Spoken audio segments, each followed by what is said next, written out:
వాసనగా మార్చబడుతుంది. మీ బ్రతుకులు పరిమళ వాసనగా మార్చబడుతున్నాయి. అందరికీ ఇంపుగా ఉండబోతున్నారు. కంపుగా ఉండరుగా, ఇంపుగా ఉంటారు.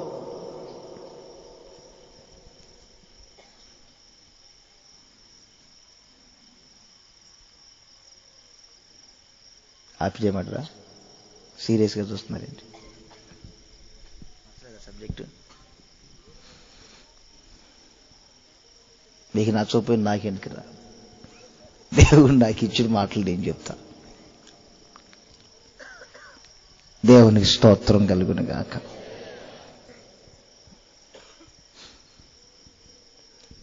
ఇప్పుడు యేసయ్య ఇంట ఉండి వాళ్ళకి ఏం చెప్పానంటే, వచ్చేటప్పుడు అబ్బాయి సరిగ్గా అరగంట చెప్తాను అబ్బాయి అన్న, సిగ్నల్ ఏమన్నా అరగంట అయిపోగానే అది చూస్తున్నారు. మరలా సిగ్నల్ ఇవ్వకపోతే అక్కడికి వెళ్ళి నేను అరుస్తా వాళ్ళని. నేను చెప్తా ఉంటే మీరు సిగ్నల్ ఎందుకు ఇవ్వలేదు రాని. ఇప్పుడు ఇచ్చారనుకో, ఇప్పుడు అరుస్తా అప్పటికంటే ఎక్కువ. పెద్ద తంట నాతో. దేవుడు మీకు ఇచ్చిన వరం. వేసిన తర్వాత మమ్మల్ని దేవుడు మీకు ఇచ్చిన వరం అండి. నేను చెప్తున్న వరం ప్రపంచంలో ఎక్కడున్న వరమే. ఎవరికి ఉంటుంది ప్రపంచంలో ఆనందం? కుటుంబం అంటే ఇసురుకోటాలు, కసురుకోటాలు, తిట్టుకోటాలు, మరలా ఖర్చుకోటాలు, తుడుచుకోటాలు, ఎన్ని ఉంటేనే కుటుంబం. అవన్నీ లేకపోతే రుచి ఉండదు. అవన్నీ ఉంటేనే రుచి. ఎప్పుడు భార్య ఆయన ఒకరు చూసి నవ్వుకొని నవ్వుకొని పోతే రుచి ఉండదు ఆ కుటుంబం. కాసేపు తిట్టుకోవాలా, కాసేపు అలుక్కోవాలా, కాసేపు పక్కకు పోవాలా, మరలా కాసేపు పలకరించుకోవాలా, మరి కాసేపు ఎన్ని ఉంటేనే కుటుంబం. ఆ రుచి వేరు. ఎందుకు వచ్చిన గొడవ? కానీ ఇప్పుడు పేతురు మొదటి పత్రిక 3 రోజులు లేని నవ్వు ఇప్పుడు మీ ముఖంలో కనపడింది అబ్బా నాకు.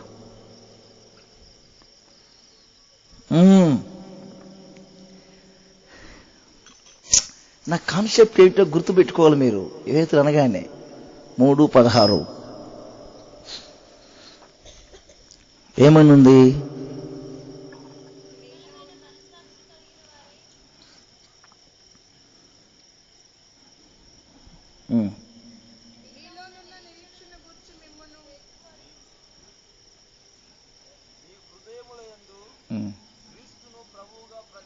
పదహారో వాక్యమేనా? ఏంటి మరి వీళ్ళంతా కంగారైపోతున్నారు? బ్రదర్స్, 16వ వాక్యం ఏముంది చెప్పండి? మీ హృదయముల యందు, అందరు చెప్పండి, క్రీస్తును ప్రభువుగా అది ప్రతిష్ఠించుడి. ఇప్పుడు రొబ్బెని కత్తిరించి మనం ఏమంటాము? ఈ ఇంటికి యేసయ్య అధిపతి, నాయకుడు, ఆయన నడిపిస్తారు అంటాం. ఇప్పుడు మన హృదయములో యేసుక్రీస్తు ప్రభువుగా ఉండాలి. వాక్యాన్ని కొంచెం గుర్తించండి. యేసుక్రీస్తు మన హృదయంలో ప్రభువుగా ఉండాలి. ఆయనకు మనల్ని మనం ప్రతిష్ఠించుకోవాలి. ఆయనకు మనల్ని మనం ఎప్పుడైతే ప్రతిష్ఠించుకుంటామో ఆయన మనలో నివసిస్తారు. మన హృదయాన్ని ఆయన ఏలుబడి చేస్తారు. క్రీస్తును, క్రీస్తు అంటే అభిషిక్తుడు, ప్రభువుగా అనే పదం. ప్రభువు అంటే ఏలువాడు, మన హృదయములను ఏలువాడు. ఎవరికి మనం ప్రతిష్ఠించబడుతున్నామో ఆ వ్యక్తి మనలను ఏలును.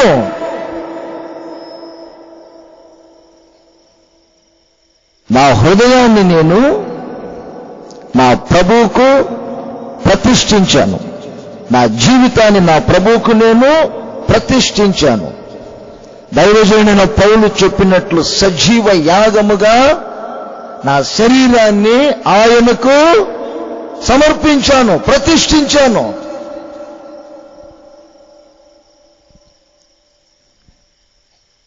ఇప్పుడు మీ గృహం ప్రతిష్ఠించబడిందా? నా సహోదరుడా, క్రీస్తుకు మీరు ప్రతిష్ఠింపబడితిరా?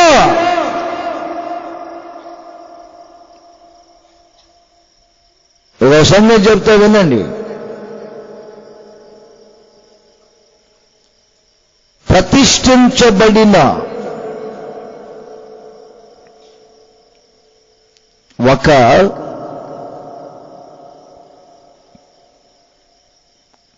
గొర్రె, మేకో, ఎద్దో, పశువుల్లో ఏదైనా ఒకటి ఉందనుకోండి, అది మార్కెట్ అంతా తిరుగుతా ఉన్నా కానీ ఆ వీధుల్లో ఉన్న వారందరూ ఏమంటారు తెలుసా? అరటి పండ్లు ఒకవేళ అది లాక్కొని తింటున్నా దాని కర్రతో కొట్టరు, తోల్తారు, తిట్టరు. ఎందుకు? అది దేవుళ్ళు అంటారు. దేవునికి ప్రతిష్ఠించబడినది దేవుళ్ళు అంటారు. ఇందులో రెండు అనుభవాలు ఉంటాయి. ఒకటి, మనలను మనము యేసుక్రీస్తుకు ప్రతిష్ఠించుకోవటం ఒక అనుభవం. రెండవది, మన హృదయంలో యేసుక్రీస్తు ప్రభువుగా, ఏలువాడుగా ఉండటానికి యేసుక్రీస్తును ప్రతిష్ఠించుకోవటం రెండు అనుభవాలు. ఇప్పుడు మీరు ప్రతిష్ఠించబడి ఉన్నారా?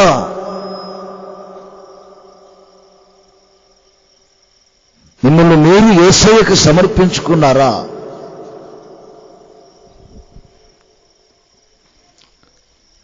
ఒకసారి మీరే ఆలోచన చేయండి. ఎందుకు కొందరు కుటుంబాల్లో ఈ రక్షణ ఆనందాలు లేకుండా, నోటి నిండా నవ్వు లేకుండా, జీవితాలు ఇంపుగా లేకుండా, అగౌరవాన్ని అనుభవిస్తూ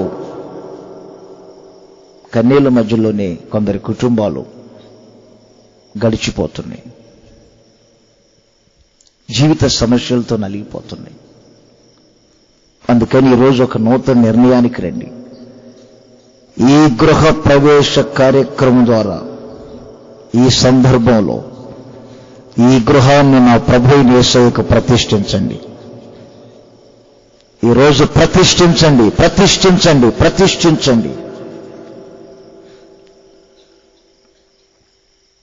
అలా మీరు ప్రతిష్ఠించుకుంటే ఇక మీ హృదయములో ఆయన ప్రభువుగా ఉండి మిమ్మల్ని ఆయన ఏలుబడి చేయబోతున్నారు. దేవునికి స్తోత్రం కలుగునుగాక. చెప్పాలి ఇంకోసారి చెప్పండి గట్టిగా, హల్లెలూయా. ఒక వాక్యం చెప్తాను, ముగిస్తాను, వినండి. దావీదు మహారాజు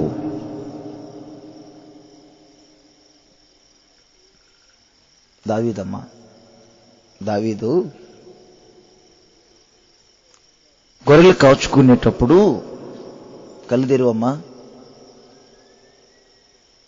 నాకు దగ్గర చూపు కంటే దూరపు చూపు ఎక్కువమ్మా.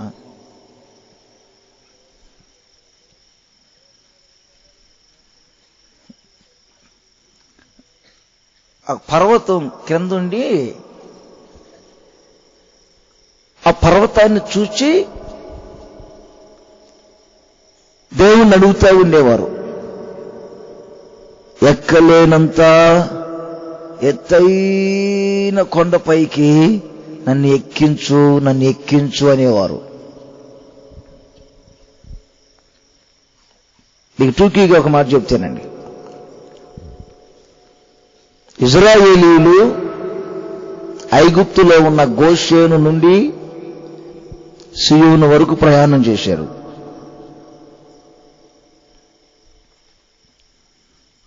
ఐగుప్తులో ఉన్న గోషేను నుండి సియోను వరకు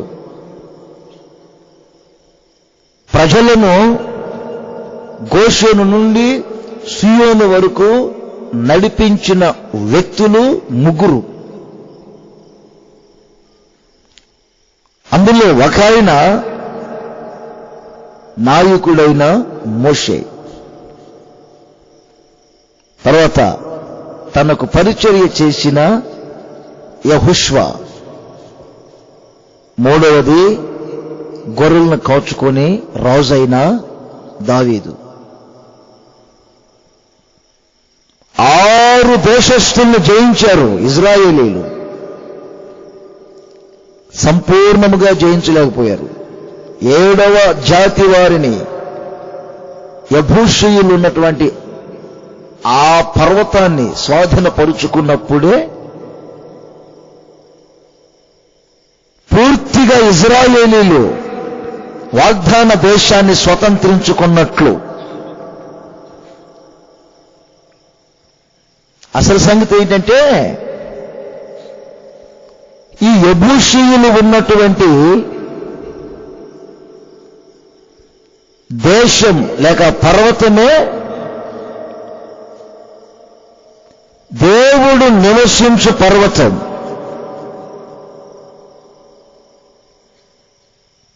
ఎలా అని మీరు అడుగుతారేమో. నేను చెప్పానా?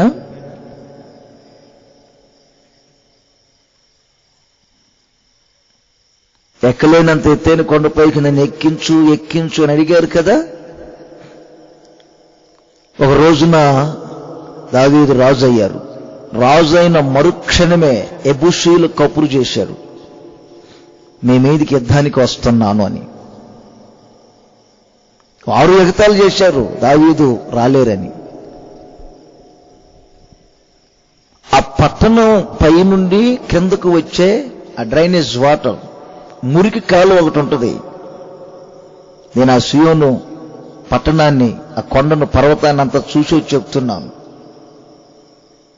క్రిందకు ఆ పట్టణంలో నుంచి క్రిందకు ఆ డ్రైనేజ్ వాటర్, మురికి నీళ్లు వచ్చే కాలం ఒకటి ఉంటుంది. ఆ మురికి కాలువలో నుండి దావీదు పైకి ఎక్కాడు. యెబూసీయుల మొత్తాన్ని చంపాడు. యెబూసీయులను చంపి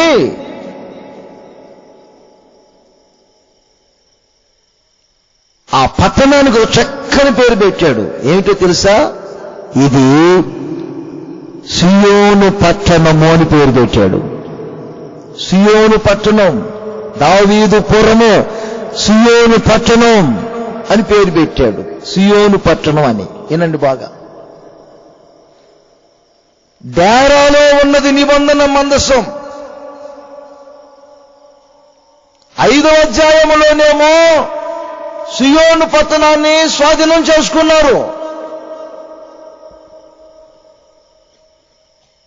ఎప్పుడైతే ఆ యెబూసీయుల్ని వెళ్ళగొట్టి ఆ సియోను పట్టణాన్ని స్వాధీనపరుచుకున్నారో, దేవుని పట్టణాన్ని, 6వ అధ్యాయంలోనికి వచ్చేసరికి ఏం చేశారు తెలుసండి? డేరాలో ఉన్నటువంటి నిబంధన మందస్సం, దీని ఆత్మీయంగా మీకు చెప్పాలంటే 6 జాతుల అనుభవాలేమో మన సర్వ శరీరం. ఈ 7వ జాతి అనే యెబూసీయుల అనుభవమేమో మన హృదయం. మన హృదయంలో ఉన్న యెబూసీయులందరినీ, కుంటివారిని, గుడ్డివారిని అందరినీ ఎలగొట్టి ఈ హృదయములో మనిషి, చూడండి, మనిషి అన్నిటినీ స్వాధీనపరుచుకుంటారు. కానీ హృదయాన్ని మాత్రం సైతాను గాడికి ఇచ్చేస్తారు. ఎవరో పెద్ద భక్తుడు చెప్పారు, ఏమనంటే, వర్షానికి ఒకడు గొడుగు వేసుకొని వెళ్తున్నాడంట. హెల్ప్ మీ అనుకుంటూ ఒకడు వచ్చాడు సహాయం చేయమని. సరే నా ప్రక్కన నిలబడు, ఇద్దరం వెళ్దాం గొడుగు కింద ఆయన్ని ప్రక్కన చేర్చుకున్నాడు. గొడుగు వీడిది, పట్టుకున్నాడు కాడ. ఈ ప్రక్కన వచ్చాడు చూడండి, వాడు ఏం చేశాడు? ఈ అంచు ఉంది కదా, గొడుగు అంచు, ఈ అంచుని వాడి వైపు లాక్కుండా అంచు పట్టుకొని, చివరికి గొడుగు వాడేమో తడిసిపోతున్నాడు, వచ్చిన వాడేమో శుభ్రంగా తడవకుండా వెళ్తున్నాడు. అప్పుడు ఈయన అన్నాడు, ఏమయ్యా గొడుగు నాది, నేనేం తడిసిపోతున్నా, నువ్వేమో తడవకుండా వస్తున్నావు ఏంటంటే, వాడు అంటాడట పక్క నుండి, కాడ నీ చేతిలోనే ఉంది కదా అంటాడట. వింటున్నారా మీకు? ఇక్కడ ముసుగులేస్తావు, సైతాన్ గారు ముసుగులు మీరు వేస్తే ఏమండవు. అయ్యమ్మా నాకు మరి ముసుగు వేయాలమ్మా, వేయకపోతే ఎలా అంటాడు. చప్పట్లు కొట్టిన వాడు ఏమండు, కొట్టమ్మా, అంత పెద్ద రాజు వస్తే కొట్టకపోతే వెళ్ళమ్మా కొట్టు అంటాడు. కొట్టమ్మా ఇంకొంచెం గట్టి కొట్టు అంటాడు. పెదవులతో స్తోత్రం స్తోత్రం స్తోత్రం హల్లెలూయా స్తోత్రం అన్నవాడు ఏమన్నాడు, అన్నమ్మా ఇంకొంచెం గట్టిగాను కొంతంత వినపడాలిగా అంటాడు. అదే సమయంలో ఎన్ని చేసినా వాడు ఏమంటాడు తెలుసా, కాడ నీ చేతిలోనే ఉంది అంటాడు, గొడుగు వీడేసుకుంటాడు. అంటే నీ హృదయం ఉన్నదే, ఆ హృదయాన్ని వాడు దొంగిలిస్తాడు. అందుకే వాక్యం ఏమంటుంది తెలుసా, వీరు పెదవులతో నన్ను స్తుతించుచున్నారు, గణపరుచుచున్నారు, కానీ వీరు హృదయం ఏమన్నది చాలా దూరంగా ఉన్నది. కాడ మీ చేతిలో పెట్టుకున్న ఏం లాభమండే, బైబిల్ పట్టుకుంటే ఏం లాభమండే, స్తోత్రం హల్లెలూయా చెప్తే ఏం లాభమండే, గొడుగేం వాడికేస్త్రీ, హృదయమే వాడికిచ్చి వేరొకడికి ఏడాడు పిలవని పేరంటాం. అయ్యా మీరు ఎవరైనా పిలవబడకుండా ఇక్కడికి వస్తే ఏమనుకోపాకండి, పిలవని పేరు అంటాం అంటున్నాను ఊరికే. హృదయమే వాడికిచ్చి ఇక్కడ స్తోత్రం హల్లెలూయా ప్రైజ్ లార్డ్. ఇజ్రాయేల్ పరిస్థితి కూడా అదే, జయించాం జయించాం జయించాం అనుకుంటున్నారు. ఎక్కడ మీరు జయించింది? ఆరు దేశాలు జయించారు, 6 జాతుల వారిని, అసలైన దాన్ని జయించలా. అదే సియోను పట్టణం, అదే దేవుడు నివసించే పర్వతం. సియోనులో దేవుడు ప్రత్యక్షమవును, సియోనులో నుండే దేవుడు ప్రకాశించును. నీ హృదయాన్ని నా దేవునికి ఇవ్వకుండా, నీ హృదయంలో నా దేవుని ప్రతిష్ఠించకుండా, నీ హృదయంలో నా దేవుడు ప్రభువుగా ఉండి ఏలుబడి చేయకుండా, నీ సర్వ శరీరం కాల్చుటకు ఇచ్చిన ఫలితమేముంది? దాన ధర్మాలు చేసిన ఫలితమేముంది? దావీదుకు అందుకే కుదరలేదు. దావీదు చాలా టాలెంట్, 6 దేశాలు జయించిన దానితో తృప్తి పొందలేదు దావీదు. నా హృదయములో ఉన్న యెబూసీయులందరినీ వెళ్ళగొట్టి నిబంధన మందసమయ్యున్నటువంటి నా ప్రభు అయిన యేసు క్రీస్తును ఈ సియోనులో ప్రతిష్ఠించాలి. దేవునికి స్తోత్రం. ఎప్పుడైతే 5వ అధ్యాయంలో దావీదు ఆ దేవుని పట్టణంలో ఉన్న యెబూసీయుల్ని వెళ్ళగొట్టాడో, 2వ కార్యం చేయటం ప్రారంభించారు 6వ అధ్యాయంలో. ఏమని? డేరాలో ఉన్నటువంటి మందసాన్ని ఇప్పుడు మనము యాజకుల భుజముల మీద పెట్టి క్రొవ్విన దూడలను వధించి గంతులు వేసుకుంటూ మనము ఇప్పుడు మందసాన్ని తీసుకొని వెళ్దాం పదండి. ఎక్కడికి తీసుకెళ్దాం? ఆ యెబూసీయులందరినీ వెళ్ళగొచ్చాం కదా, ఆ సియోనులో నిబంధన మందసాన్ని ఇప్పుడు మనం ప్రతిష్ఠించాలి. చేతుల పైకే చెప్పండి గట్టిగా అందరూ. ఇంకోసారి చెప్పండి గట్టిగా. ఇప్పుడు మందసం ఎక్కడ ప్రతిష్ఠించబడింది? చెప్పండి గట్టిగాను. సియోనులో, యెబూసీయులు ఉన్న సియోనులో. ఆ మందసం ఎవరేం చెప్పాను? యేసయ్య. ఇప్పుడు ఆ మందసం అనే యేసయ్య ఎక్కడ ప్రతిష్ఠించబడాలి? ఈ హృదయం అనే సియోనులో.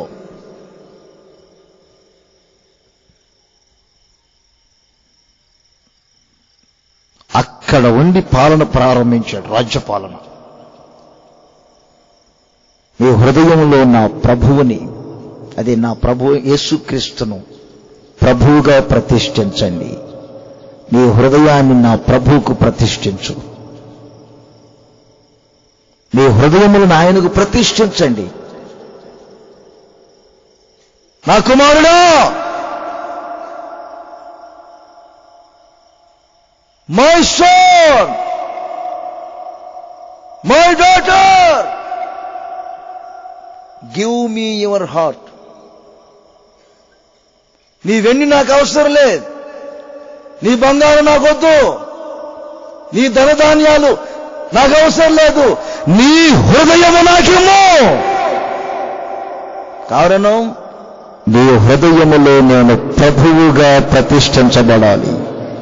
సియోనులో నిబంధన మందస్సం ప్రతిష్ఠించబడినట్లుగా నీ హృదయములో మందస్సమైన యేసయ్య ప్రతిష్ఠించబడాలి. దానికి నీ హృదయాన్ని ఆయనకు ప్రతిష్ఠించు. అప్పుడు ఆయన హృదయంలో ప్రతిష్ఠించబడతారు.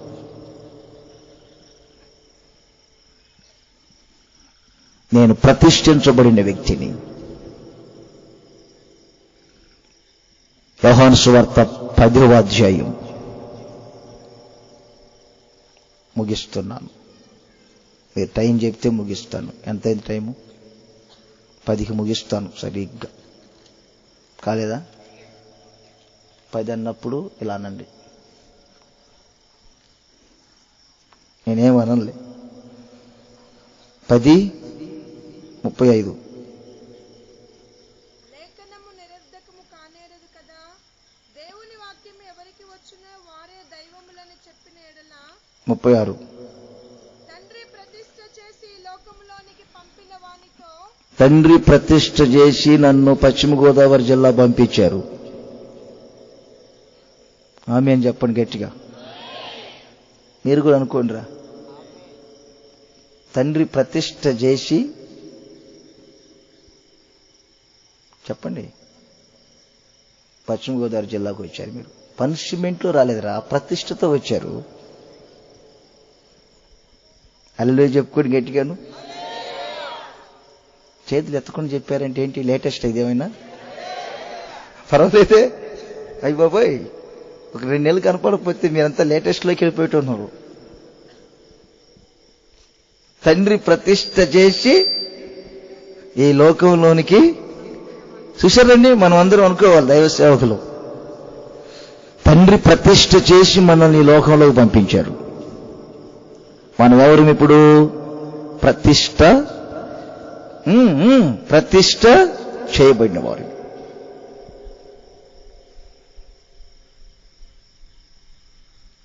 పదిహేడు చదవండి. ఎందుకు వచ్చింది ముగిస్తాను. మీకు దొరకట్లేదు రెఫరెన్సులు. సత్యమందు వారిని ప్రతిష్ఠ చేయుము, నీ వాక్యమే సత్యము. నన్ను నేను ప్రతిష్ఠించుకుంటున్నాను లేదు అక్కడ. వారును సత్యమందు ప్రతిష్ఠ చేయబడినట్లు వారి కొరకై నన్ను ప్రతిష్ఠ చేసుకొనుచున్నాను. అది యేసయ్య చూడండి, నన్ను నేను ప్రతిష్ఠ చేసుకున్నాను అంటారు. రెండవదేమో సత్యమందు వారిని ప్రతిష్ఠ చేయుము అంటారు.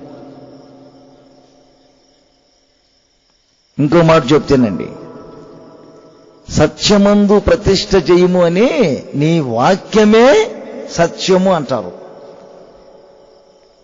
సత్యవాక్యమందు మనం ప్రతిష్ఠ చేయబడాలి.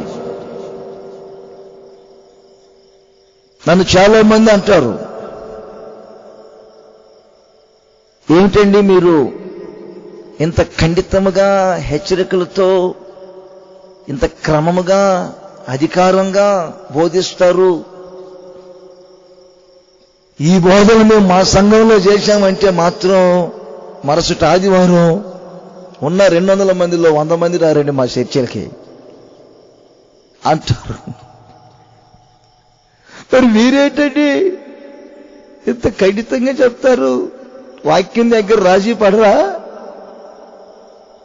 నేనంటాను, నా ఎత్తు బంగారం ఎవరైనా పెట్టగలిగిన, పెట్టలేరులేండి, పెట్టగలిగిన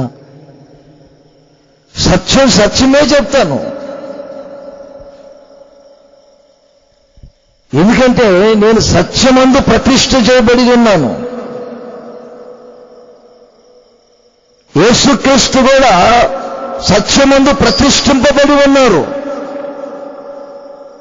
సత్యాన్ని గురించి మాట్లాడారు, సాక్ష్యం ఇచ్చారు. మీరు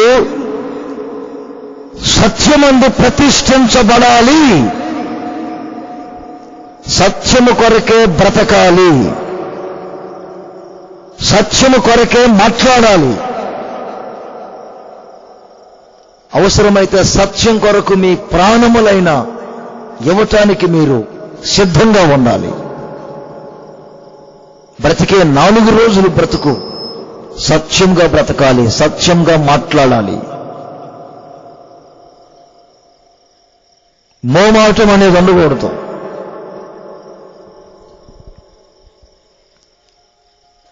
ఎక్కువగా మీకు వివరించటం లేదు. సత్యం కొరకు బ్రతుకుతున్నారా? సత్యమందు మీరు పడ్డారా? అసలు సత్యం అంటే ఏమిటో గుర్తిస్తున్నారా? యేసు ప్రభు 18:36లో ఇదే మాట, 36ఏనా అది మాట్లాడుతున్నా, ఇదే మాట మాట్లాడుతున్నాను. 35-36 అంటే సత్యముని గురించి నేను సాక్ష్యం ఇచ్చడానికి వచ్చాను. సత్యముని గురించి సాక్ష్యం ఇచ్చుటకు నేను పుట్టాను. అందుకే నేను పుట్టింది సత్యముని గురించి సాక్ష్యం ఇచ్చుటకు నేను పుట్టాను. చెప్పండి. ఇందు నిమిత్తమే నేను ఈ లోకమునకు వచ్చి తిని సత్య సంబంధి అయిన ప్రతివాడు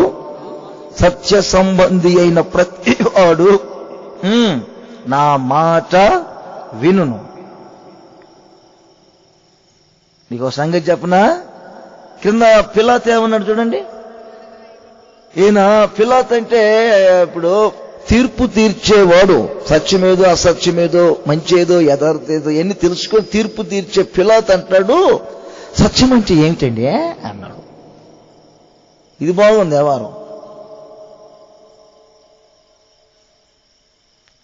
సత్యాన్ని గూర్చి తీర్పు తీర్చడానికి కూర్చొని సత్యం అంటే ఏమిటి అంటాడేమిటి?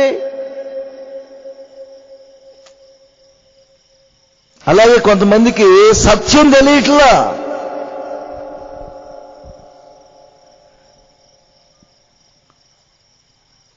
అవసరం మందిరానికి వచ్చే వాళ్ళందరూ చేతులు పైకి ఎత్తండి. మిగతా వాళ్ళు ఎంతమందో కనబడతారు నాకు. చేతులు ఎత్తని వాళ్ళంతా రాని వాళ్ళు అనుకోండి, దించండి. మీరు ఏ మందిరానికి వెళ్తున్నారని నేను అడగను. మీరందరూ వస్తున్న మందిరానికి 2 అని నేను అడగను. మీరు ఎక్కడికి వెళ్ళినా సత్యమును గూర్చినటువంటి బోధ వింటున్నారా? అసలు వాక్యములో ఉన్న సత్యమేమిటో తెలుసుకుంటున్నారా? ఏదో ఆచారం ప్రకారంగా వెళ్తాం మందిరాలకు, ఆచారం ప్రకారంగా వస్తున్నారా? ఆనవాయితీగా చేసే భక్తిలో ఒక సత్యం ఉంటుంది. పిలాతు అంటాడు సత్యం అంటే ఏమిటని. ఆ రోజుల్లో నేనుంటే చెప్పేవాడిని పిలాతుకి, రాసుకో Pilate, first point, second point, third point అని రాసుకో. సత్యం అంటే ఏమిటో చెప్పాను నేను. సత్యం సత్యం సత్యం అంటారే, మన పొంతలో ఉన్న సత్యం కాదు. సత్యం అంటే ఏమిటి అనుకున్నారు? ఒకే ఒక అనుభవం చెప్తాను, ఇప్పుడు కూడా మీకు తెలియదు కొంతమందికి. సత్యం సత్యం అంటే ఏమిటి? క్రైస్తవునికి సత్యం ఏమిటి, సత్యం ఏమిటి అంటారు. సత్యము అంటే బాగా వినండి, మన దేవుడు త్రిత్వం. ముగ్గురు కాదు మనకు దేవుళ్ళు, ముగ్గురు కాదు మనకు దేవుళ్ళు, త్రిత్వమై ఉన్నాడు. మన దేవుడు ఒక్కడే. ఆయన పేరు నజరేయుడైన యేసు. తండ్రిగాను కుమారునిగాను పరిశుద్ధాత్మునిగాను ఉన్నాడు. ఈ 17వ అధ్యాయంలో మొట్టమొదటి అనుభవంలోనే మనం చూస్తాం, సత్యదేవుడవైన నిన్ను అంటాడు. అద్వితీయ సత్యదేవుడవైన నిన్ను అంటారు. తండ్రి అద్వితీయ సత్య దేవుడు. మరి కుమారుడని యేసయ్య ఎవరనుకున్నారు? మొదటి అధ్యాయములో 14వ వాక్యంలో వ్రాయబడింది, ఆ వాక్యము శరీరధారి అయి కృపా సత్య సంపూర్ణుడుగా. అంటే యేసయ్య సత్య సంపూర్ణుడు. యేసయ్యకి పేరుంది సత్యం అని. 16:13లో ఏముందంటే సత్యస్వరూపి అయిన ఆత్మ. ఏనండి బాగా, తండ్రి కుమార పరిశుద్ధాత్ముడు త్రిత్వ దేవుణ్ణి ఒప్పుకోవటమే మీరు సత్యాన్ని తెలుసుకోవటం. లేపండి చేతులు, గట్టిగా లేపి చెప్పండి. ఇంకేమి లేపుతారు చేతులు? అలా చెప్పండి మళ్ళీ. కొంతమందికి ఒకడున్నాడు నాకు తెలిసినోడు, యేసు ప్రభు గురించి చెప్తుంటే వాడు అంటాడు, రాజన్నా నువ్వు వాళ్ళందరికీ యేసు ప్రభు గురించి చెప్పు, నాకు మాత్రం యేసు ప్రభు గురించి చెప్పొద్దు అంటాడు. మరి ఎవరి గురించి చెప్పాలరా అంట నేను. యెహోవా గురించి చెప్పు. వాడు పాత నిబంధనలో ఉన్నాడు. యెహోవా యెహోవా అంటాడు. ఎందుకు అన్న నేను, ఆ ఇంటివాడు నాకు చేతబడి చేశాడు కదా మా ఇంటికి అని వాడు అనుకుంటాడు, నాకు తెలీదు. అదే యేసయ్య అయితే క్షమిస్తాడు, వాళ్ళని ప్రేమిస్తాడు, కనికరిస్తాడు. నువ్వే సర్దుకుపోని నాకు చెప్తాడు. అదే యెహోవా అయితే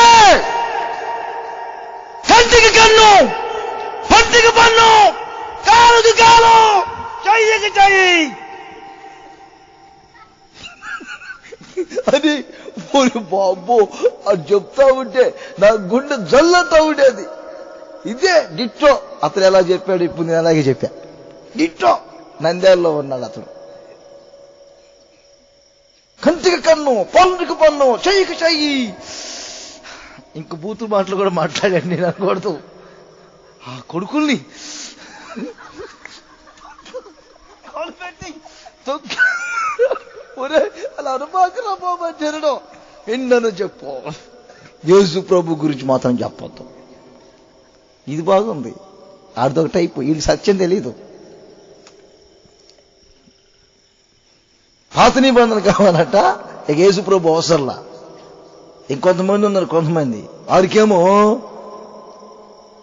తండ్రి అవసరంలా, తండ్రి అవసరంలా. అంతా యేసు యేసు యేసు యేసు యేసు యేసు యేసు యేసు యేసు యేసు యస్సు యేసు యస్సు అర్థంగా యేసు యేసు అనుకుంటే వెళ్తారు. తండ్రి వద్దు, కుమారుడు పరిశుద్ధాత్ముడు వద్దు అంటారు. ఇంకొక గ్రూప్ ఉంది, తండ్రి అవసరం లేదు, కుమారుడు అవసరం లేదు. అక్కడ నా ఆత్మ, నా ఆత్మ, ఇది యెహోవా ఆత్మ, ఆత్మ ఆత్మ కుమారి ఆత్మ, అదిగొద్దు. ఇదే గొడవ. అంటే సంపూర్ణ సత్యము తెలియక, నేను ఇలా అంటున్నాను అనుకోబాకండి, మనము తండ్రిని, కుమారుణ్ణి, పరిశుద్ధాత్ముని మనం అనుభవించాలి. వాక్యము ఏమి వ్రాయబడిందో అది చేయాలి. వాక్యములో లేనిది బోధించకూడదు.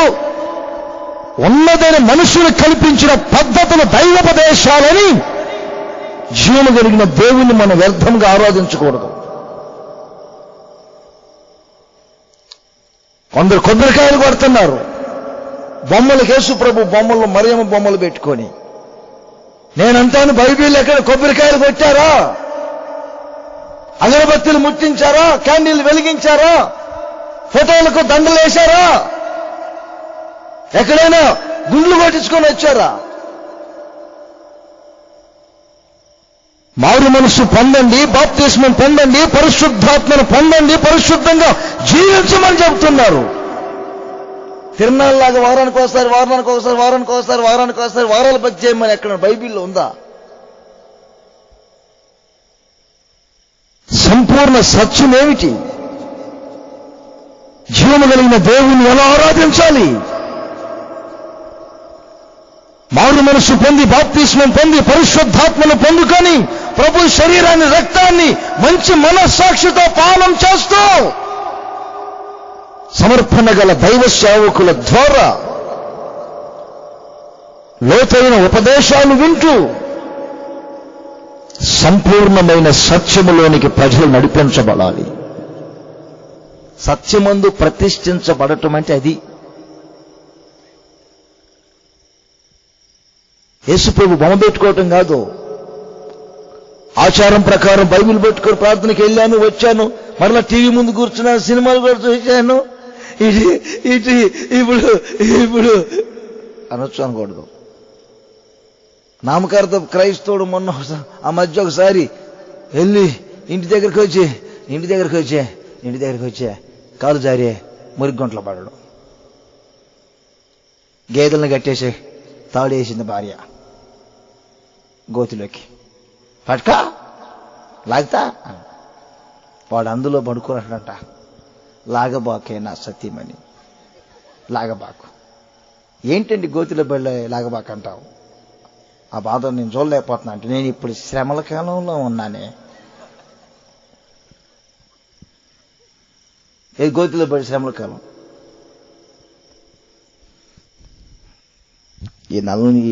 ఈ క్రైస్తవులు ఈ శ్రమల కాలం చేస్తే నాకు మంచిదే, కానీ ఒక విషయంలో నాకు బాధ ఉంటుంది. ఈ మధ్య గునిపూడి ప్రాంతానికి వెళ్ళి, గునిపూడి ప్రాంతానికి ఒక క్రైస్తవరాలే ఒక సహోదరి గారు చెప్పారు, గునిపూడిలో, మా గునిపూడిలో ఎవరన్నా వచ్చి చెప్పాకండి, మళ్ళీ ఆమెకే చెప్పినా పర్లేదులే, ఆమెకి నేను చెప్తా, వాళ్ళ గురించి ఇంకొక మీటింగ్లో చెప్పాను అమ్మ అంట.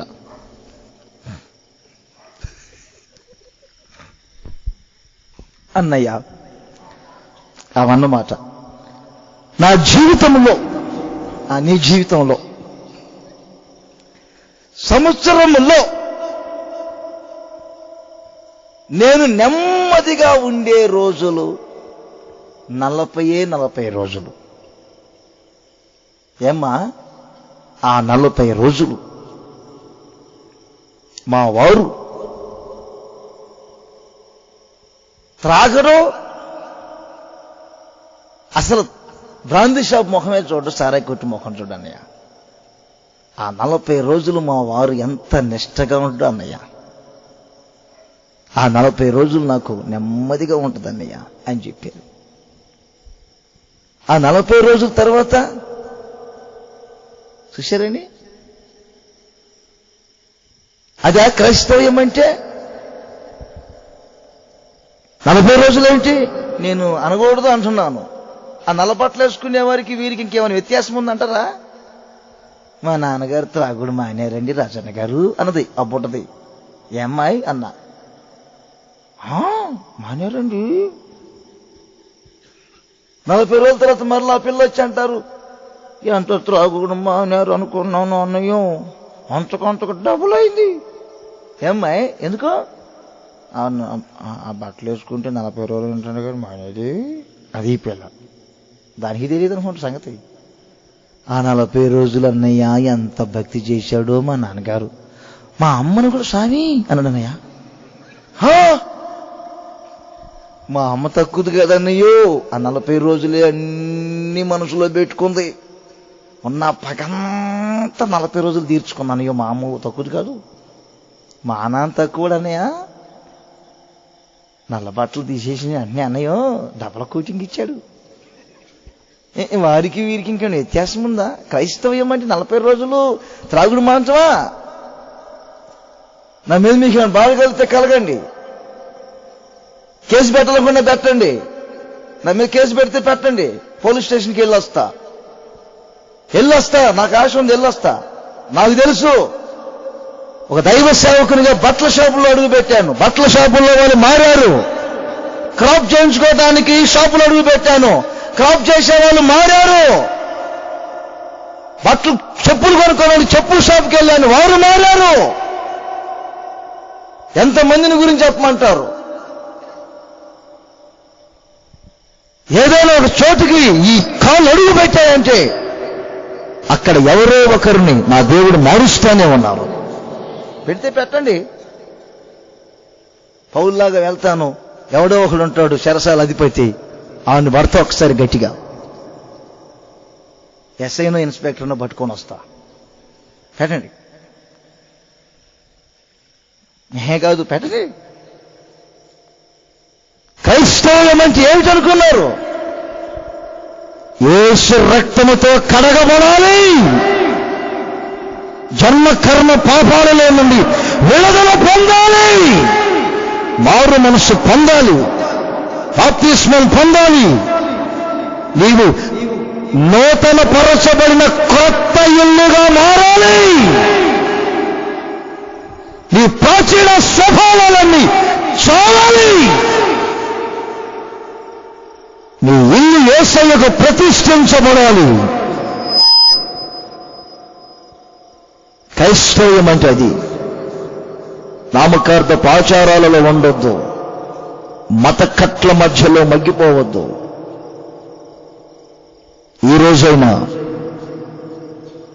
నీ ఇంటికి గృహప్రవేశం చెయ్యి. ఈ గృహప్రవేశ కార్యక్రమం ద్వారా ఇదిగో నీ ఇంటికి గృహప్రవేశం చెయ్యి. నీ ఇంటిని నా ప్రభు అయిన యేసయ్యకు ప్రతిష్ఠించు. సత్యమందు నిన్ను నీవే ప్రతిష్ఠించుకో. సత్యం కొరకు బ్రతకండి, త్యాగశీలుగా మారండి. క్రైస్తవ్యం అంటే ఇలా ఉంటుందా అని మీ గ్రామాల్లో, మీ ప్రాంతాల్లో పేరు తెచ్చుకోండి. దైవ సేవకులంటే ఎలా ఉంటారా అని పేరు తెచ్చుకోండి.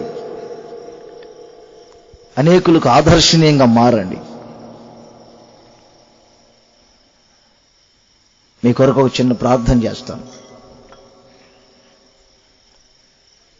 10 అయిందా లేదా?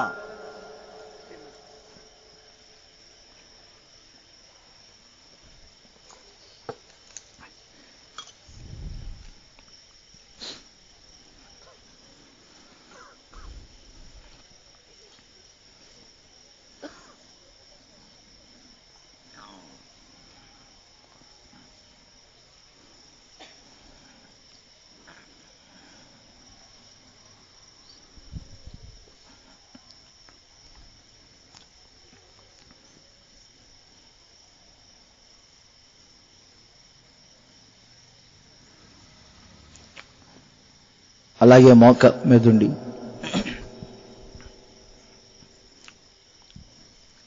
అయ్యా, ఈ గృహ ప్రవేశం సందర్భంలో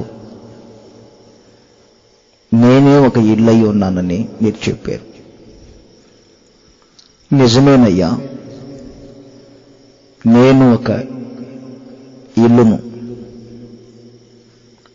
ఈ ఇంట్లో మీరు నివసించాలి, ఈ ఇంట్లో మీరు నివసించాలయ్యా. యేసయ్యా, నా ఇల్లు ప్రతిష్ఠించబడకపోతే వేరొకడు అనే సాతాను ప్రవేశిస్తాడయ్యా. నా మొదటి స్థితి కంటే నా కడపటి స్థితి మరీ చెడ్డదవుతుందయ్యా.